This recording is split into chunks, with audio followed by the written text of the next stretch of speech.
Kita tahu bahwa orang yang mati tidak akan hidup kembali, jadi akan dibakar setelah mati. Apakah kamu pernah melihat orang yang sudah dibakar 4 kali juga masih belum menjadi abu kah? Jika belum pernah maka saya yang membawamu melihatnya. Pria tua yang sangat keras ini terbuat dari apa? Kakek itu dikirim ke rumah duka oleh keluarganya pagi ini. Meskipun putrinya yang bernama Jenny memiliki pekerjaan, tidak punya waktu mengurus pemakaman ayahnya. Untung saja putranya John mengurusnya dengan baik. Tidak lama kemudian memasukkan ayahnya ke dalam pembakaran. Kemudian mereka semua beristirahat menunggu proses menjadi abu. Saat mereka sedang mempersiapkan, tiba-tiba petugas dengan pucat berteriak. Gimana nih, ayah kalian tidak dapat dibakar. Di saat itu semua keluarganya langsung terkejut. Mana ada yang pernah ketemu kejadian begini. Jadi mereka langsung pergi ke tempat pembakaran. Ingin melihat ada apa dengan ayah mereka. Ketika mereka tiba melihat bahwa peti dan baju sudah terbakar. Tetapi ayah mereka masih tetap utuh. Di saat ini Jenny langsung berpikir, apakah karena apinya kecil, akan saya bayar lebih. Kalian ulangi lagi. Jangan mencari masalah lagi. Kemudian mereka memasukkan sang ayah ke dalam pembakaran lagi. Tetapi tak terduga, setengah jam kemudian petugas masuk lagi. Belum saja berbicara, keluarga mereka sudah tahu karena melihat mimiknya. Kali ini juga sama. Untung saja petugas banyak pengalaman jadi bertanya pada keluarga. Apakah ayah kalian masih ada harapan yang belum tercapai? Setelah mendengar hal ini mereka langsung duduk dan memikirkannya. Sang ayah selalu meminta utangnya. Jadi tidak mungkin karena uang. Jika bukan karena uang apakah karena wanita? Pasti ada kekasih di luar. Belum ketemu dia sebelum meninggal. Setelah mendengar ini Jenny langsung teringat. Dia pernah melihat ayah sendirian di kamar, mengambil sesuatu, melihat sambil berkata wanita yang sangat baik. Tiba-tiba John juga teringat. Dia pernah mendengar ayah bertelepon dan mengatakan nama Lily. Dan dia juga kenal Lily.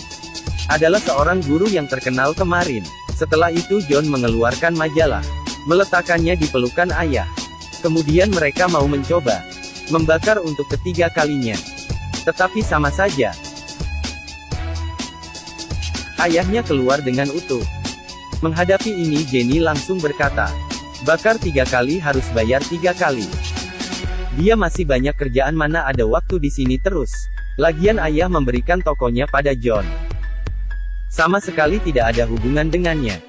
Setelah itu Jenny langsung pergi. Di saat ini nenek juga teringat. Dia ingat bahwa dulu ada seorang kekasih yang bernama Melly. Jika bukan Lily mungkin Melly ini bisa. Mendengar itu John tiba-tiba terkejut. Karena dia juga kenal Melly.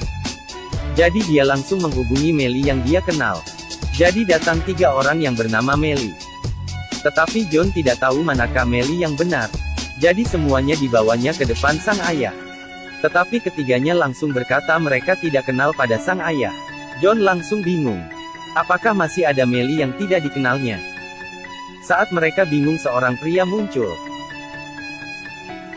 Pria ini memegang muka sang ayah, membuat semua orang terdiam. Ternyata ayah mereka malah mencari seorang pria. Meskipun membuat semua sangat terkejut, tetapi untung saja sudah boleh dibakar. Jadi mereka memasukkan sang ayah ke dalam pembakaran lagi, langsung bertanya pada pria itu. Bagaimana sang ayah mempermainkannya? Tetapi dia malah berkata mereka hanya teman biasa. Sama sekali tidak apa-apa. Sekali lagi petugas membawa kabar buruk. Kenapa tidak bisa terbakar? Setelah itu Jenny menelepon menanyakan kabar. Tetapi John langsung memarahinya. Berkata kamu jarang mengurus rumah dahulu. Tetapi sekarang saat ayah meninggal juga tidak panik. Kamu sangat durhaka. Dan Jenny pun marah mendengar ini. Dia berkata sama sekali tidak mendapat warisan dari ayah. Kenapa harus teringat masih ada putrinya? Kemudian mereka tidak mau kalah dan menutup telepon. Dan nenek berkata jangan menyalahkan Jenny tidak mengurus rumah tangga. Sebenarnya dia adalah anak angkat. Tetapi tidak mendapat warisan bukan karena tidak ada hubungan darah. Saat itu Jenny berusaha mengikuti ujian sekolah kedokteran. Tetapi di saat itu ibunya meninggal. Jadi dia ingin melepaskan impian dan pulang ke rumah. Sehingga sang ayah berbuat demikian. Mengatakan tokonya diwariskan untuk John, agar putrinya belajar baik-baik. Meskipun Jenny jadi berhasil. Tetapi mulai saat itu hubungan mereka tidak membaik. Di saat ini Jenny teringat dirinya masih belum memaafkan sang ayah. Jadi dia datang sendiri untuk meminta maaf. Saat menangis John datang memberitahu kebenarannya. Sebenarnya tokonya sudah mau diganti menjadi restoran. Dan namanya toko pun sudah dipikirkan yaitu JJ. Diambil dari nama awalan Jenny dan John. Hanya saja tiba-tiba meninggal dan belum sempat dibereskan. Jadi sebenarnya ayah tidak pernah menganggap Jenny adalah orang luar. Akhirnya kesalahpahaman mereka terselesaikan. Setelah itu, mereka berpikir mungkin sudah bisa dibakar. Tetapi petugas kembali lagi dan berkata, "Saya merasa dipermainkan. Kenapa bisa begitu? Kalian pindah ke rumah duka lain saja." Saat mereka ingin pergi, Jenny teringat bahwa sebelum ibunya dibakar kemarin, sang ayah ingin membakar cincin untuknya. Tetapi petugas berkata bahwa cincin tidak bisa jadi menolak. Apakah karena cincin sehingga tidak mau dibakar? Setelah itu Jenny pulang mengambil cincin itu kemari. Dan memohon petugas untuk meletakkan cincin itu ke dalam. Dan petugas pun sudah malas. "Akan ku coba lagi." Kemudian mereka kembali lagi beristirahat. Ternyata foto yang dipegang ayah waktu itu adalah foto ibu. Sebenarnya Lily bukan wanita di luar. Sebenarnya adalah nama bunga yang paling disukai istrinya.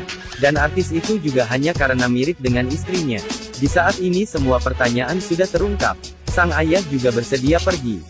Akhirnya petugas melihat tubuh sang ayah yang sudah berhasil dibakar. Bahkan cincin yang tidak dapat dibakar juga menghilang. Film berakhir di sini. Setelah selesai menonton langsung mengerti. Jangan asal ngomong di rumah. Bukan hanya masuk pembakaran berkali-kali. Malah semua masa lalunya terungkap.